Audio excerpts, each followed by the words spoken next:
Welcome to the podcast series of the Local Project, where teachers and students share their experience working with linguistic landscapes inside and beyond the classroom walls. Hope you enjoy.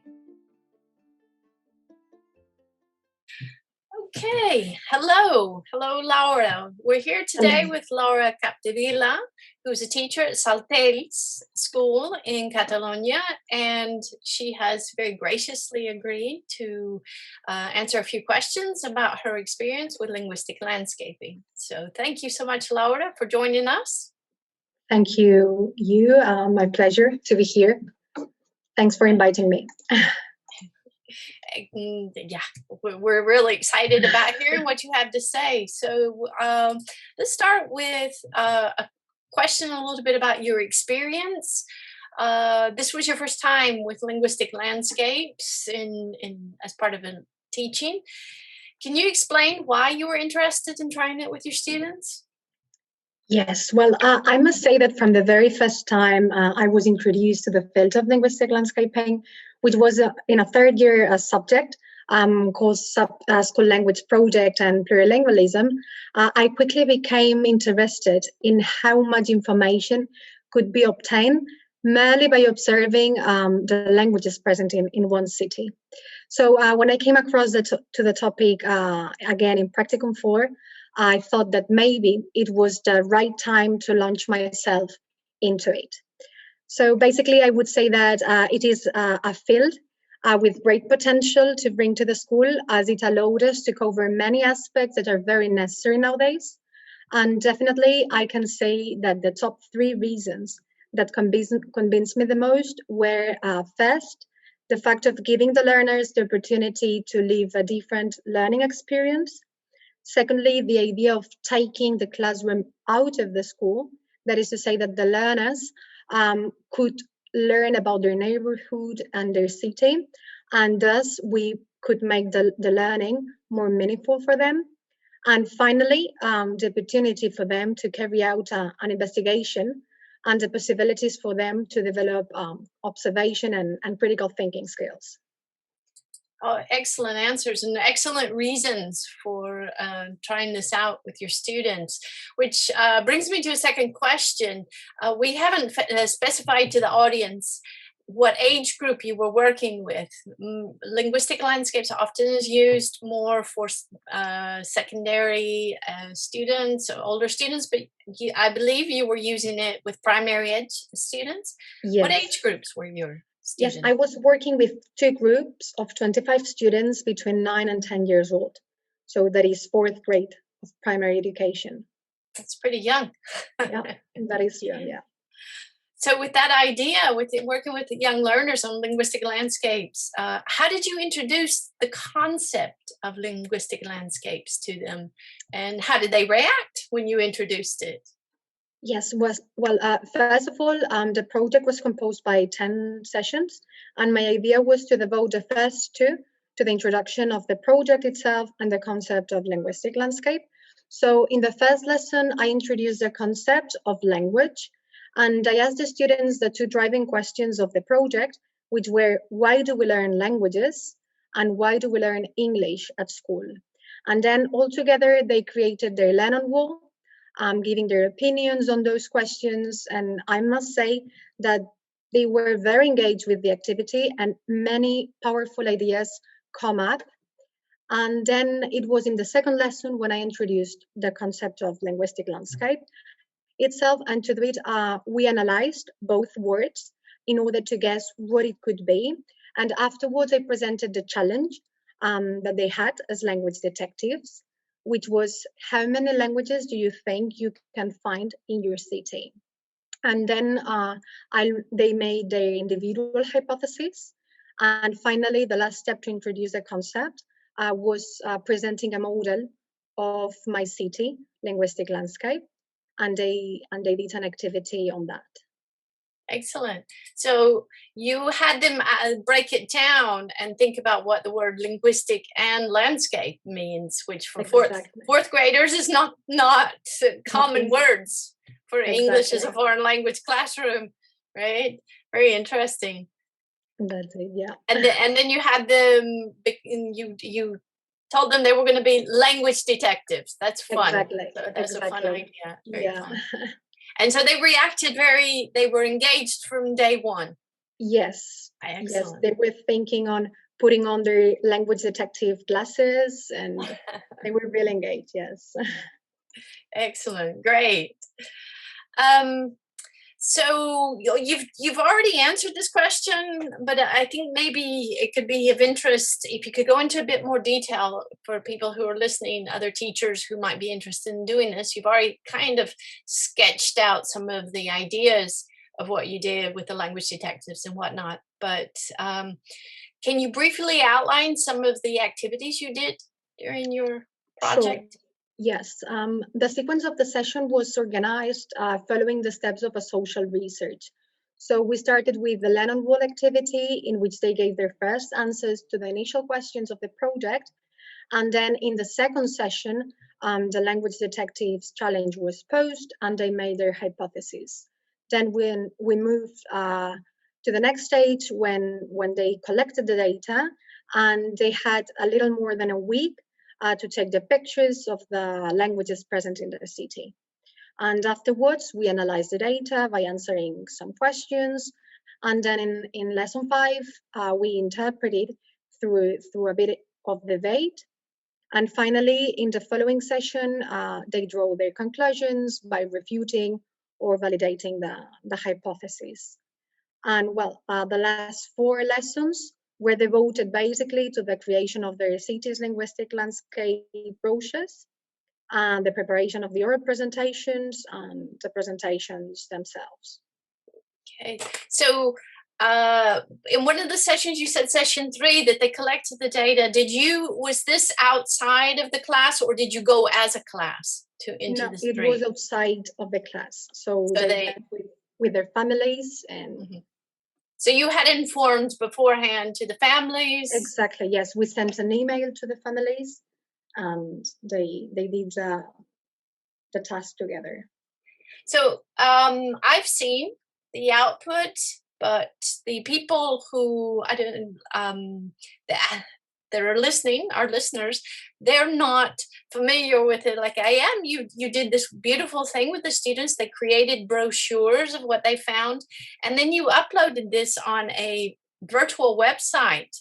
Maybe you want to explain a little bit more about how you had them then do recorded presentations. I think without having seen the output, you kind of skipped over this very wonderful part. So could you explain that a bit? Yes, of course. They created their brochures with the results of their findings on the research of the linguistic landscape.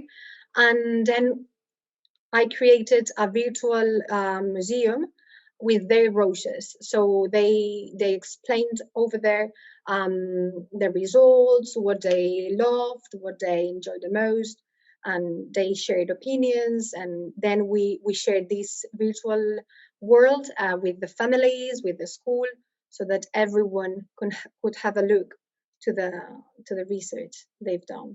Yeah. And I just wanted you to highlight that because you kind of skipped over, and it was such a nice output. It's worth considering. We'll put this a link if we have permission. We can put a link to, of course, yes, the webpage on this podcast. So thank you for that. So this was your first time. Mm-hmm. Which activities did you like best as a teacher? Definitely, the activities I enjoyed the most were the ones in which the students were actively involved, and they were the main agents of their learning.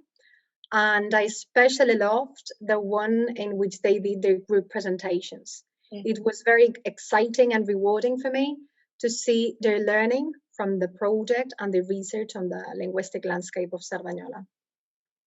Okay, so as a teacher, that was your favorite one, seeing what they had learned. Yes. What do you think as students? What do you think that they liked the best?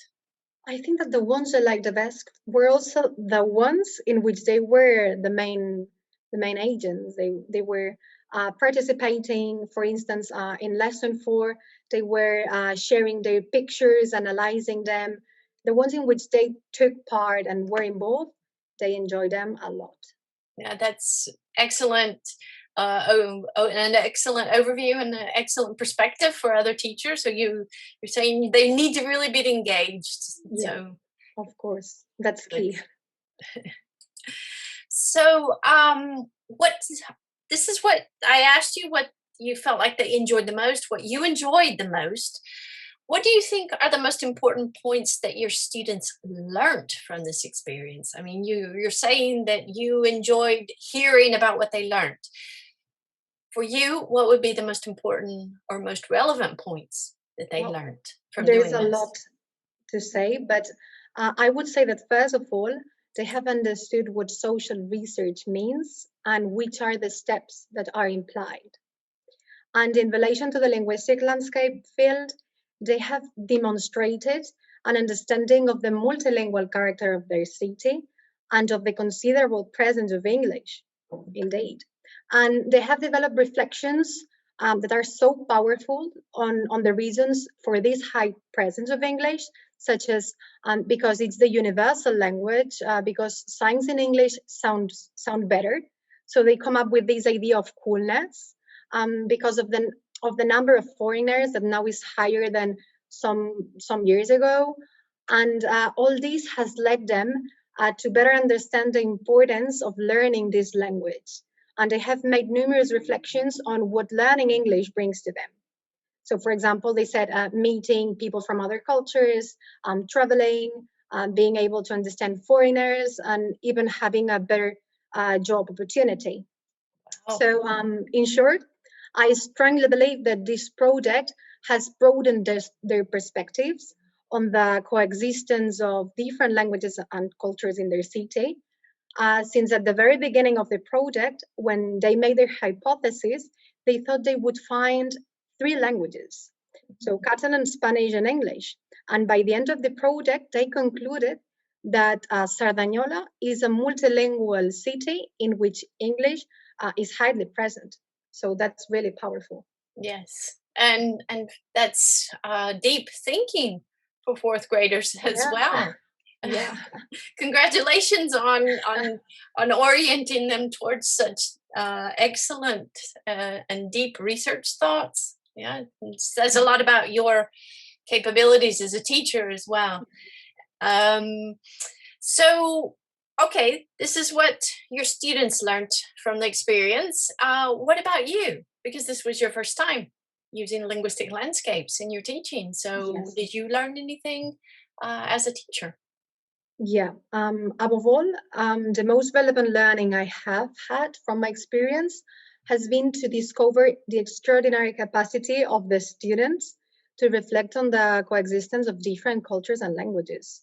The reason, as well, the reason for their presence in their immediate context, and the importance of learning more from them. So I have definitely experienced firsthand the potential of the linguistic landscape field and the opportunities that it has in the classroom. Right. Very good points. And perhaps I would highlight one that you didn't say it directly, but sometimes we underestimate our students, do we not? Yeah. So yeah. In a way, you're saying you realize that. So, yeah. We need to be reminded to never underestimate our students. Yeah, it's a Pygmalion effect, right? Yes. Yeah. Exactly. Expectations. So, looking back, is there anything that you would do differently?